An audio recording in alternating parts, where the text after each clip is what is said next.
Brought to you by Palvi Agrico.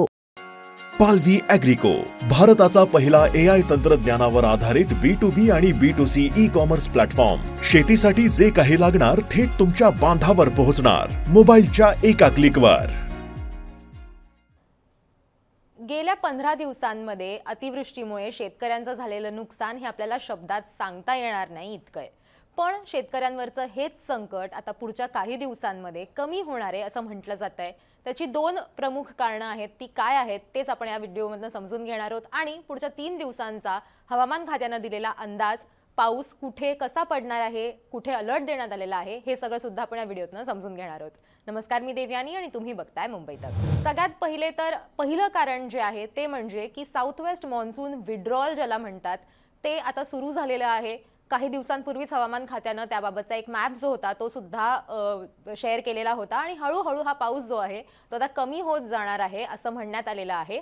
आणि दुसरं कारण म्हणजे ज्याच्यामुळे गेल्या 10 दिवसांमध्ये खरं तर खूप जास्त प्रमाणात पाऊस पडत होता ते म्हणजे इथलं जे वातावरण एक समुद्रात तयार झालेलं होतं ते आता इकडे जर तुम्ही बघितलं तर हा एक जो कमी दाबाचा पट्टा होता किंवा क्षेत्र होतं जे तयार झालेलं होतं ते आता महाराष्ट्रापासून लांब जाताना आपण बघतोय. त्याची दिशा जी आहे ती आता सौराष्ट्र, गुजरात, कच्छ त्या बाजूला आहे आणि त्याच्यामुळे त्या भागांमध्ये अजूनही मुसळधार पाऊस पडणार आहे. पण महाराष्ट्राला याचा फारशी झळ जी आहे ती आता महाराष्ट्राला फारशी बसणार नाहीये, कारण की अर्थातच त्याची डिरेक्शन जी आहे, दिशा जी आहे ती चेंज झालेली आहे. आणि त्याच्यामुळेच महाराष्ट्रातल्या म्हणजे मराठवाडा असेल, विदर्भ असेल, ज्या भागात शेतकऱ्यांचं प्रचंड नुकसान झालेलं होतं त्या सगळ्या भागांमध्ये थोडंसं रिलीफ मिळणार आहे. या सगळ्या शेतकऱ्यांना कुठेतरी सावरायला थोडासा वेळ मिळणार आहे असं सध्या तरी म्हटलं जात आहे. पण त्याचबरोबर आणखीन एक अंदाज असा सुद्धा वर्तवला जातोय की पुढच्या येणाऱ्या काही दिवसांमध्ये, म्हणजे अगदी लगेच नाही, पुढच्या 3 ते 4 दिवसांमध्येच नाही, पण पुढच्या आठवड्यामध्ये साधारण आपल्याला आणखीन एक कमी दाबाचं क्षेत्र जे आहे ते बंगालच्या उपसागरामध्ये किंवा बंगालच्या खाडीमध्ये तयार होण्याची शक्यता आहे असं सुद्धा हवामान खात्याकडून सांगण्यात आलेलं आहे.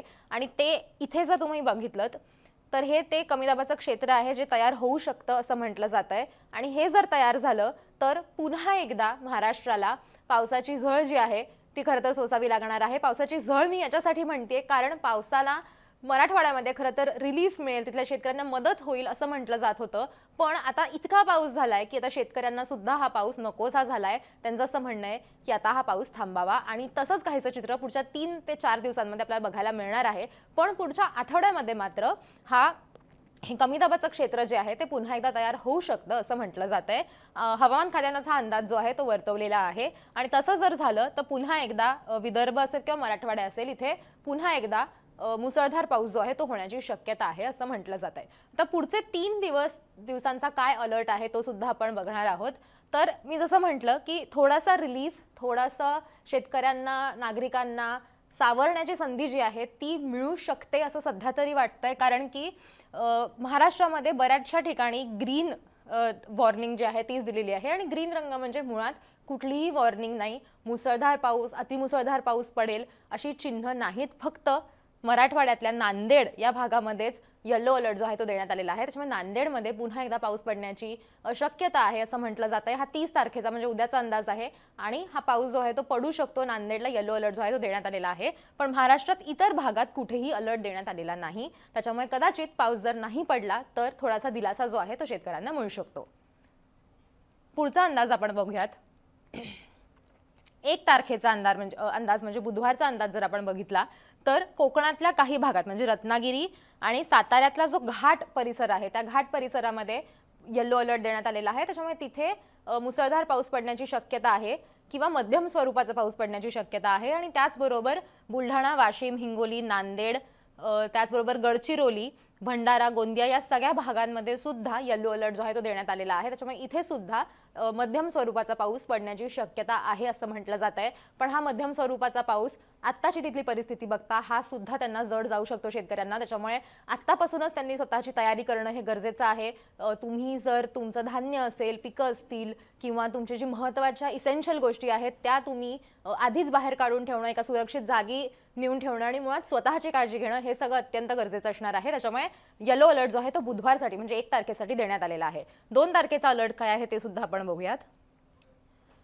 2 तारखेला जर बघितलं तर हाच अलर्ट जो आहे तो आणखीन काही भागांमध्ये देण्यात आलेला आहे. म्हणजे विदर्भात सुद्धा अमरावती, अकोला असेल, तिकडे हा अलर्ट जो आहे तो देण्यात आलेला आहे. त्याचबरोबर वर्ध्याला सुद्धा अलर्ट देण्यात आलेला आहे, नागपूरला आहे.